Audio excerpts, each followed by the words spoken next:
ഇന്ന് നമ്മൾ കേൾക്കാൻ പോകുന്നത് ഒരു മലയാളി കുടുംബത്തിന്റെ കഥയാണ്. പുലർച്ചെ അടുക്കളയിൽ നിന്ന് വരുന്ന പ്രഷർ കുക്കറിന്റെ ആ വിസിൽ ശബ്ദം, ചായ ഗ്ലാസുകൾ തമ്മിലൊരുമുന്ന ഒച്ച, ഇതൊക്കെ നമുക്കെല്ലാവർക്കും പരിചിതമാണല്ലേ? അങ്ങനെയുള്ള ഒരു സാധാരണ ദിവസത്തിൽ നിന്നാണ് ഈ കഥ തുടങ്ങുന്നത്. പക്ഷേ ഈ സാധാരണ ജീവിതത്തിനുള്ളിൽ ആരും കാണാത്ത, അറിയാത്ത ചില കണക്കുകൾ അവരുടെ ജീവിതത്തെ പതിയെ പതിയെ മാറ്റിമറിക്കുന്നുണ്ടായിരുന്നു. നമ്മുടെ കഥയിലെ പ്രധാന ആള് രാജനാണ്. അദ്ദേഹത്തിന്റെ ജീവിതത്തിലെ ഒരു വലിയ പ്രതിസന്ധിയിൽ നിന്നാണ് നമ്മൾ തുടങ്ങുന്നത്. രാജന് 42 വയസ്സുണ്ട്. ആരോഗ്യത്തിന്റെ കാര്യത്തില് എന്താ പറയാ, ഒരു വിട്ടുവീഴ്ചയ്ക്കും തയ്യാറല്ലാത്തൊരാള്. എന്നും രാവിലെ കൃത്യമായി നടക്കാൻ പോകും. വീട്ടിലുണ്ടാക്കുന്ന ഭക്ഷണം മാത്രം, അതും എണ്ണയൊക്കെ വളരെ കുറച്ച്. കൃത്യസമയത്ത് ഉറങ്ങും. ചുരുക്കി പറഞ്ഞാൽ, ആരോഗ്യം സംരക്ഷിക്കാൻ നമ്മൾ എന്തൊക്കെ ചെയ്യണോ അതെല്ലാം രാജൻ ചെയ്തിരുന്നു. എന്നിട്ട് എല്ലാ വർഷവും ബ്ലഡ് ടെസ്റ്റ് ചെയ്യും. റിപ്പോർട്ട് വരുമ്പോൾ എല്ലാം perfect. Cholesterol normal, sugar normal, pressure normal. ഡോക്ടർമാർ വരെ പറയും രാജന് ഒരു കുഴപ്പമില്ല, എല്ലാം ഫൈനാണ്. പക്ഷേ ആ റിപ്പോർട്ടിൽ പറയുന്ന ഫൈൻ രാജന് മാത്രം അങ്ങോട്ട് ഫീൽ ചെയ്യുന്നില്ല. ഉള്ളിനുള്ളിൽ എന്തൊരു തളർച്ച, ഒന്നിനൊരു ഉഷാറില്ല. ജോലിയിലൊന്നും ശരിക്കും ശ്രദ്ധിക്കാൻ പറ്റുന്നില്ല. വൈകുന്നേരം വീട്ടിലെത്തുമ്പോഴേക്കും ആകെ തളർന്നു പോവുകയാണ്. അപ്പൊ പിന്നെന്താ പ്രശ്നം? റിപ്പോർട്ടെല്ലാം നോർമൽ, പക്ഷെ ശരീരത്തിന് ഒരു സുഖവുമില്ല. അപ്പോ രാജന്റെ ഈ അവസ്ഥയുടെ യഥാർത്ഥ കാരണം എവിടെയായിരുന്നു? അത് നമ്മൾ പുറമേ കാണുന്ന ആ കണക്കുകളിലായിരുന്നില്ല. നമ്മുടെയൊക്കെ ശരീരത്തിലെ കോശങ്ങൾക്കുള്ളിൽ ഒളിഞ്ഞിരിക്കുന്ന ആരും ശ്രദ്ധിക്കാത്ത ഒരു അനുപാതത്തിലായിരുന്നു ആ രഹസ്യം. ഇതിനെയാണ് ശാസ്ത്രജ്ഞർ സൈലന്റ് ഇൻഫ്ലമേഷൻ അല്ലെങ്കിൽ നിശബ്ദമായ വീക്കം എന്ന് പറയുന്നത്. ഇപ്പൊ നമുക്കൊരു മുറിവുണ്ടാകുമ്പോൾ ശരീരം നീര് വയ്ക്കുമല്ലോ, അതുപോലൊരു വീക്കമല്ല ഇത്. ഇത് മാസങ്ങളോളം, ചിലപ്പോൾ വർഷങ്ങളോളം നമ്മുടെ ശരീരത്തിനുള്ളിൽ വളരെ ചെറിയ അളവിൽ നടന്നുകൊണ്ടിരിക്കുന്ന ഒരു പ്രശ്നമാണ്.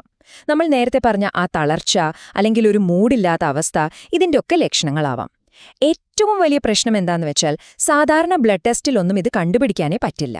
ഇത് മനസ്സിലാക്കാൻ നമുക്കൊരു സിമ്പിൾ ഉദാഹരണം എടുക്കാം. നമ്മുടെ ശരീരത്തിലെ കോശങ്ങൾ ഒരു കറി വയ്ക്കുന്ന പാത്രം പോലെയാണെന്ന് വിചാരിക്കുക. അതിൽ ഒമേഗ-6 എന്ന് പറയുന്നത് ഒരു തീ പോലെയാണ്. അത്യാവശ്യത്തിന് വേണം, പക്ഷെ കൂടിയാൽ പ്രശ്നമാണ്. ഒമേഗ-3യോ, അത് വെള്ളം പോലെയാണ്. ആ തീയെ നിയന്ത്രിച്ചു നിർത്തുന്നത് ഈ വെള്ളമാണ്. അപ്പോൾ ഒന്ന് ചിന്തിച്ചു നോക്കൂ, കറിയിൽ വെള്ളം കുറഞ്ഞ് തീ കൂടിപ്പോയാൽ എന്ത് സംഭവിക്കും? അത് അടിയിൽ പിടിക്കും, അല്ലേ? അതുതന്നെയാണ് നമ്മുടെ കോശങ്ങൾക്കകത്തും നടക്കുന്നത്. ശരിക്കും നമ്മുടെ ശരീരത്തിന് വേണ്ട അനുപാതം എത്രയാണെന്നറിയോ? വെറും 3:1. അതായത് 3 ഭാഗം തീക്ക് 1 ഭാഗം വെള്ളം. പക്ഷേ ഇന്നത്തെ കാലത്ത് ശരാശരി ഒരാളുടെ ശരീരത്തിലെ അവസ്ഥ എന്താണ്? അത് 20:1, ചിലപ്പോൾ അതിലും കൂടുതലാണ്. ഒന്ന് ആലോചിച്ചു നോക്കൂ, തീയുടെ അളവ് എത്ര കൂടുതലാണെന്ന്. വെള്ളം തീരെയുമില്ല. ഇതിലെ ഏറ്റവും പ്രധാനപ്പെട്ട കാര്യം എന്താണെന്ന് വെച്ചാൽ, ഇത്രയും ഗുരുതരമായ ഈ അനുപാതം ഒരു സാധാരണ ബ്ലഡ് ടെസ്റ്റിലും കാണാൻ കഴിയില്ല എന്നുള്ളതാണ്.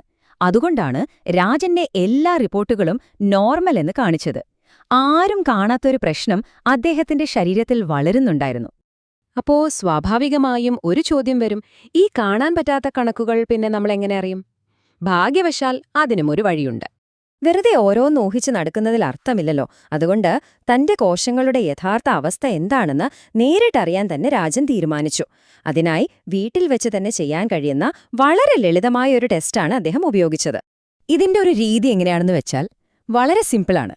നമ്മുടെ വിരൽത്തുമ്പിൽ നിന്ന് 1-2 തുള്ളി രക്തമെടുത്ത് ഒരു പേപ്പറിലാക്കുന്നു. ഈ സാമ്പിൾ നേരെ നോർവേയിലുള്ള ലോകോത്തര നിലവാരമുള്ള ഒരു ലാബിലേക്ക് അയച്ചുകൊടുക്കും. കുറച്ച് ആഴ്ചകൾക്കുള്ളിൽ നമ്മുടെ കോശങ്ങളുടെ ശരിക്കുള്ള റിപ്പോർട്ട് നമ്മുടെ കയ്യിൽ കിട്ടും. ആ കിട്ടിയ റിപ്പോർട്ടുണ്ടല്ലോ, അത് രാജന്റെ ജീവിതത്തിലെ ഒരു ടേണിംഗ് പോയിന്റായിരുന്നു. യഥാർത്ഥ പ്രശ്നം എന്താണെന്ന് തിരിച്ചറിഞ്ഞല്ലോ. ഇനി അത് ശരിയാക്കാനുള്ള ശ്രമം തുടങ്ങുകയായി. രാജൻ തന്റെ ജീവിതത്തില് വലിയ മാറ്റങ്ങളൊന്നും വരുത്തിയില്ല. ആകെ ചെയ്തത് രാവിലെ തന്റെ ഭക്ഷണക്രമത്തിൽ ചെറിയൊരു കാര്യം കൂടി ഉൾപ്പെടുത്തി. ആ ടെസ്റ്റ് റിസൾട്ടിന്റെ അടിസ്ഥാനത്തിലുള്ള ഒരു പോഷകം. ഓർക്കണം, ഇതൊരു മരുന്നല്ല, മറിച്ച് നമ്മുടെ ഭക്ഷണത്തിന്റെ ഒരു ഭാഗം മാത്രമാണ്. സസ്യാഹാരിയായാലും അദ്ദേഹത്തിന്റെ അമ്മയ്ക്കു വേണ്ടി പായലിൽ നിന്നുണ്ടാക്കിയ ഓയിലും ഉണ്ടായിരുന്നു. പക്ഷേ എന്തിനാണ് ഈ 120 ദിവസം കാത്തിരിക്കുന്നത്? അതിനൊരു കാരണമുണ്ട്. നമ്മുടെ ശരീരത്തിലെ ചുവന്ന രക്താണുക്കളുണ്ടല്ലോ, അവ പൂർണ്ണമായി മാറി പുതിയത് വരാനെടുക്കുന്ന സമയമാണ് ഏകദേശം 120 ദിവസം. അപ്പോ 120 ദിവസം കഴിഞ്ഞ് നമ്മൾ വീണ്ടും ടെസ്റ്റ് ചെയ്യുമ്പോൾ കിട്ടുന്ന റിസൾട്ടായിരിക്കും യഥാർത്ഥ മാറ്റം കാണിച്ചു തരിക. അങ്ങനെ 120 ദിവസങ്ങൾക്ക് ശേഷം രാജൻ വീണ്ടും ടെസ്റ്റ് ചെയ്തു. ആ വന്ന റിസൾട്ട് ശരിക്കും ഞെട്ടിക്കുന്നതായിരുന്നു. 22:1 എന്ന അപകടകരമായ അവസ്ഥയിൽ നിന്ന് അദ്ദേഹത്തിന്റെ ശരീരത്തിലെ അനുപാതം 3:1 എന്ന ഏറ്റവും ആരോഗ്യകരമായ ഒരു നിലയിലേക്ക് എത്തിച്ചേർന്നിരുന്നു. ആ റിപ്പോർട്ടിലെ കണക്കുകൾ മാത്രമല്ല മാറിയത്, രാജന്റെ ജീവിതം തന്നെയാണ് മാറിയത്. ആ പഴയ തളർച്ചയൊക്കെ എങ്ങോട്ടോ പോയി, ജോലിയിൽ കൂടുതൽ ശ്രദ്ധിക്കാൻ പറ്റി. ഏറ്റവും വലിയ സന്തോഷം എന്താണെന്ന് വെച്ചാൽ, വൈകുന്നേരം മോളുടെ കൂടെ ക്ഷീണമില്ലാതെ കളിച്ചിരിക്കാനുള്ള ഒരു ഊർജം അദ്ദേഹത്തിന് തിരികെ കിട്ടി. രാജനുണ്ടായ ഈ മാറ്റം കണ്ടപ്പോൾ സ്വാഭാവികമായും അദ്ദേഹത്തിന്റെ കുടുംബത്തിലുള്ളവരും ഈ വഴിയിലേക്ക് വന്നു. കാരണം ഒരു കാര്യം നമ്മൾ മനസ്സിലാക്കണം, ഓരോ ശരീരവും ഓരോ പോലെയാണ്. രാജന്റെ അമ്മയുടെ ശരീരമല്ലല്ലോ ഭാര്യയുടേത്, അതുപോലെയല്ല മകളുടേത്. അതുകൊണ്ട് തന്നെ ഓരോരുത്തരുടെയും ആവശ്യങ്ങളും വ്യത്യസ്തമാണ്. അവരെല്ലാവരും ആദ്യം ടെസ്റ്റ് ചെയ്ത് സ്വന്തം ശരീരത്തിന് എന്താണ് വേണ്ടതെന്ന് കൃത്യമായി മനസ്സിലാക്കി. ഇതിനെയാണ് നമ്മൾ ടെസ്റ്റ് ബേസ്ഡ് ന്യൂട്രിഷൻ എന്ന് പറയുന്നത്. വളരെ ലളിതമാണ്.